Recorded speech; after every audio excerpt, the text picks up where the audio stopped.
చంటి కళ్ళగంతలు ఆట ఆడదాం పాటు కళ్ళగంతలు కడతాను అని చెప్పేసి సింధూర చంటికైతే కళ్ళగంతలు కడుతూ ఉంటుంది. అలా చంటిని గిరగిరా తిప్పి వదిలేస్తారు.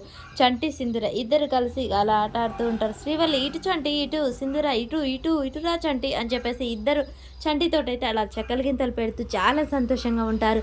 శ్రీవల్లి, సింధూర, చంటి ముగ్గురు కలిసి చాలా సంతోషంగా ఉంటారు. అలా చంటికి సింధూర చెక్కలుగులు పెడుతూ ఉంటుంది. అమ్మాయి గారు అలా చేయకండి చంటి, మరి పట్టుకో అని చెప్పేసి అనగానే అలా గబుక్కున వెళ్ళి సింధూర పట్టుకుంటాడు. సింధూర అమ్మాయి గారు పట్టుకున్నాను అని చెప్పగానే సింధూర కళ్ళకంతలు కడతారు. అలా సింధూరని కూడా గిరగిరా తిప్పి వదిలేయడంతో సింధూర అటు ఇటు పరిగెడుతూ ఉంటుంది. శ్రీవల్లిని అయితే అవుట్ చేసుకుంటుంది. శ్రీవల్లి ఇప్పుడు నువ్వే అని చెప్పేసి సింధూర చెప్పగానే సరే అక్క సరే నాకు కట్టండి అని చెప్పేసి శ్రీవల్లికి కళ్ళకంతలు కడతారు. అలా సింధూర చంటి ఇద్దరు శ్రీవల్లి చుట్టూ ఆట ఆడుతూ ఉంటారు. అమ్మాయి గారు ఇట్రండి అని చెప్పేసి చంటి పిలుస్తుంటాడు. ఈలోపే సింధూర పరిగెడుతూ కింద పడబోతూ ఉండగానే చంటి గబుక్కున సింధూర చేయి అయితే గట్టిగా పట్టుకుంటాడు. అలా వాళ్ళిద్దరూ ఇక ఒకరినొకరు చూసుకుంటూ కళ్ళలో కళ్ళు పెట్టుకుంటారు. అప్పుడైతే ఒక సాంగ్ వస్తుంది అక్కడ. ఇక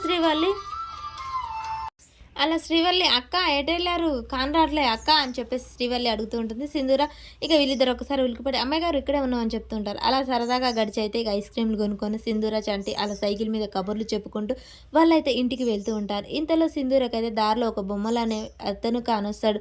చంటి ఆ పాపు అని చెప్పేసి అనగానే ఏంటమ్మాయి గారు ఒకసారి ఆపు ఈ బొమ్మలు చూద్దాం అని చెప్పేసి దించన్న కింద పెట్టి చూపించు బొమ్మలు అని చెప్పేసి అనగానే బొమ్మలు చూస్తూ ఉంటారు. అందులో అయితే చాలా బాగుంటాయి. చంటి ఈ బొమ్మ ఎలా ఉంది ఈ బొమ్మ ఎలా ఉంది అని చెప్పేసి ఒక్కొక్కటిగా చంటికి చూపిస్తూ ఉంటుంది. అమ్మాయి గారు చాలా బాగున్నాయి అని చెప్పేసి అనగానే ఇంతలోపే సింధూరికి ఒక పెళ్లి కొడుకు బొమ్మ అయితే దొరుకుతుంది. ఇంకా పెళ్లి కూతురు బొమ్మ ఆ రెండు జత చేసి చూస్తూ చంటి ఈ బొమ్మలు ఎలా ఉన్నాయి చూడు చాలా బాగున్నాయి అమ్మాయి గారు చంటి నాకు ఈ బొమ్మలు కావాలి ఎంతన్నా 250 200కి ఇవ్వవా సరే అమ్మ తీసుకో అని చెప్పేసి అతను ఇస్తాడు. చంటి డబ్బులు ఇచ్చేయి అని చెప్పేసి సింధూర్ అయితే చంటిని అడుగుతూ ఉంటుంది.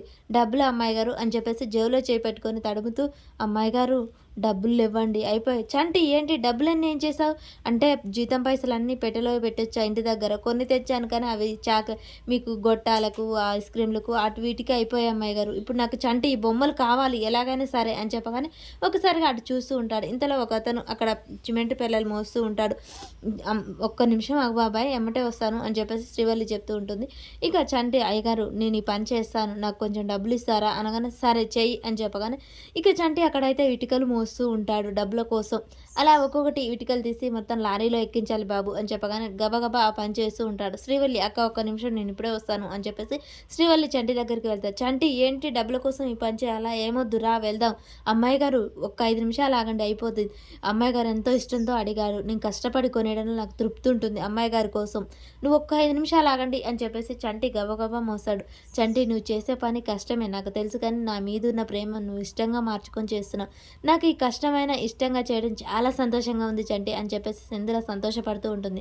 ఇక చంటి గబగబా అక్కడ ఉన్న ఇటుకలన్నీ మోసిస్తాడు. అమ్మాయి గారు అతన్ని భర్త అని చెప్పేసి బొమ్మల అమ్మాయి అతను అడుగుతాడు.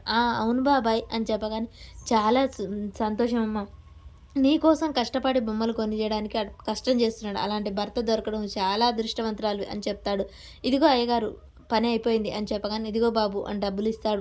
గబగబా చంటి తెచ్చి ఆ డబ్బులు ఇస్తాడు. నీ భార్య కోసం నువ్వు ఇంత కష్టం చేస్తావా బాబు అని చెప్పేసి బొమ్మల అతను అడగగానే అయ్యయ్యో కాదండి అతను మా యజమానురాలు భలేటోరే మీరు అని చెప్పేసి శ్రీవల్లి గారు మనం వెళ్దాం పదండి అబ్బాయి ఈరోజు భలే తిరిగాం కదా అని చెప్పేసి చంటి అక్కడి నుంచి వెళ్తాడు.